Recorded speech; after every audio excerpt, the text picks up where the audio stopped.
You all asked, and now you shall receive. Hello, everybody. You're listening to the College Sports Superfan, and today I'm bringing you guys the fan game of the week, the first time that we're doing this. And I think I'd like to make this a weekly thing. I was somewhat surprised by the poll results, actually. Of the four games, I did not think all of you guys would want to listen to the Clemson hosting NC State game, but it is an intriguing matchup. It is a rivalry game, more of a rivalry game than some of the other options that I mentioned. So let's get right into it here. We have NC State at number 21, Clemson. Now, hate to break it to you guys, but Clemson does have a pretty big spread on this one. They are heavy favorites, and you might be surprised to hear that. NC State had a lot of hype heading into this season. A lot of people thought they were a sleeper contender team in the ACC, but right away things kind of went off the rails. They played Western Carolina and really weren't all that impressive against the Cottonmouths in week one. They go up against Tennessee and get absolutely obliterated in a neutral site game against the Volunteers. But as we've seen from Tennessee, they look really, really good. But then against Louisiana Tech, things just continue to not go all that great. And they lost their starting quarterback, Grayson McCall. And now their next best quarterback is a freshman, a true freshman named CJ Bailey. He's from the Miami area. And they were only barely able to survive against Louisiana Tech 30-20. Meanwhile, we all kind of saw what happened to Clemson in Atlanta going up against the Georgia Bulldogs. They got absolutely demolished. But here's the thing I wanted to say about that right there. Georgia owns Atlanta, besides when they play Alabama in Atlanta, apparently. But besides Alabama, they do really, really, really well in Atlanta.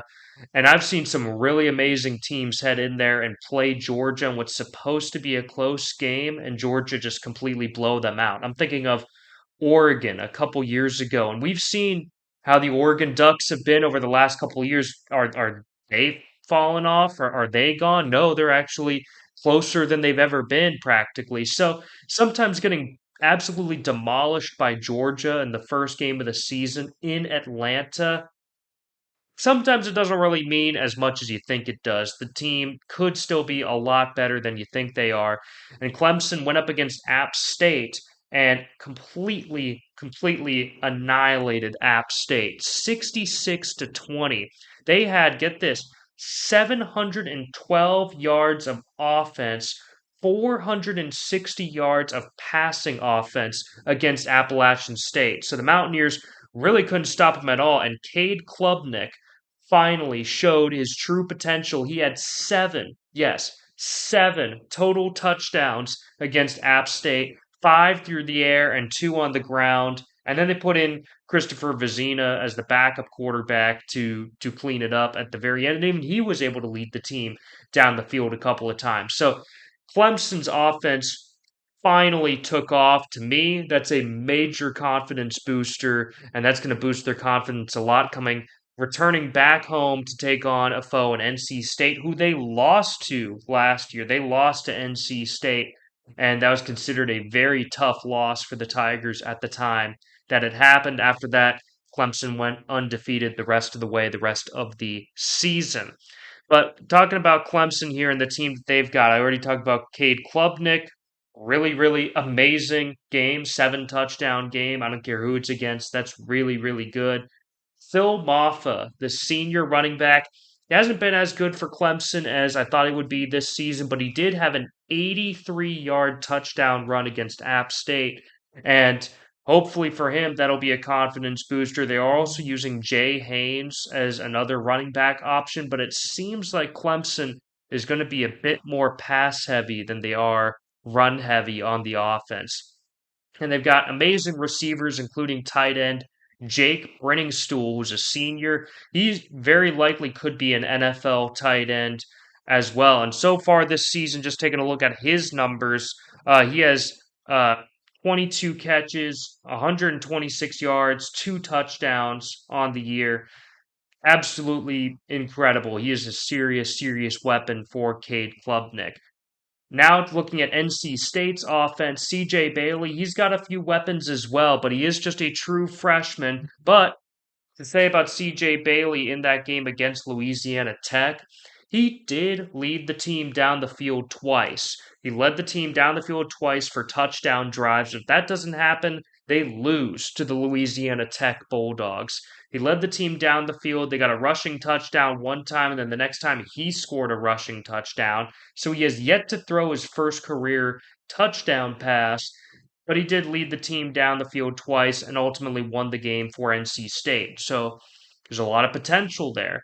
And with the crew that he's got around him, he's got Jordan Waters, who's been a really solid running back. Again, NC State stole him from Duke, which I talked about in my video when they played against Tennessee. But Jordan Waters has come in and been really, really good. He's got 155 yards, 2 touchdowns. He does have one fumble. And then wide receiver Kevin Concepcion. And a lot of this was against Western Carolina, but he's been a very solid receiver, and he's got 199 yards and 3 touchdowns off of just 22 catches. Really, really, really good. So Kevin Concepcion is a serious weapon that the Clemson secondary is going to have to worry about in this game.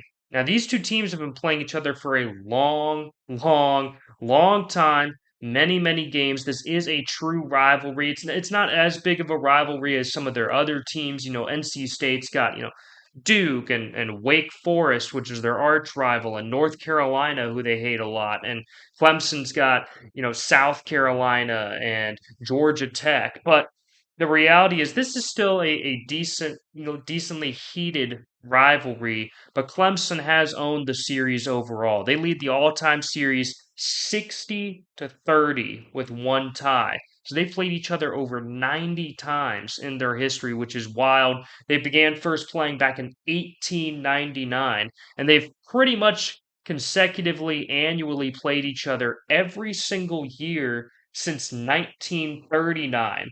The COVID year was one of the 2 times they didn't play, and they didn't play one other time during that stretch for some reason. But COVID was one of the times. But basically, since 1939, they've played each other every single year. But here's a key point I wanted to say. NC State has not won on the road against Clemson since 2002.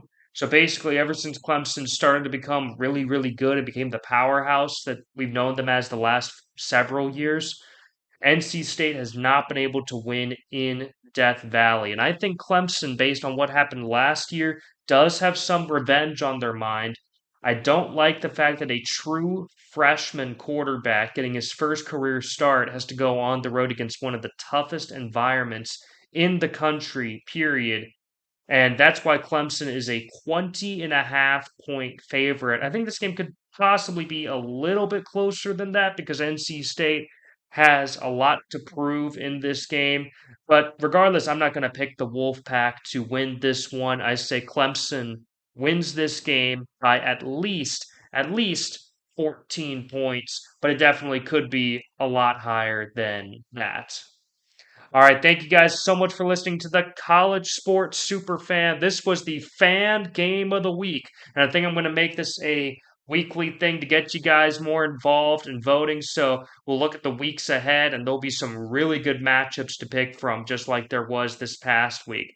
Thank you guys so much for listening and continuing to support the College Sports Super Fan.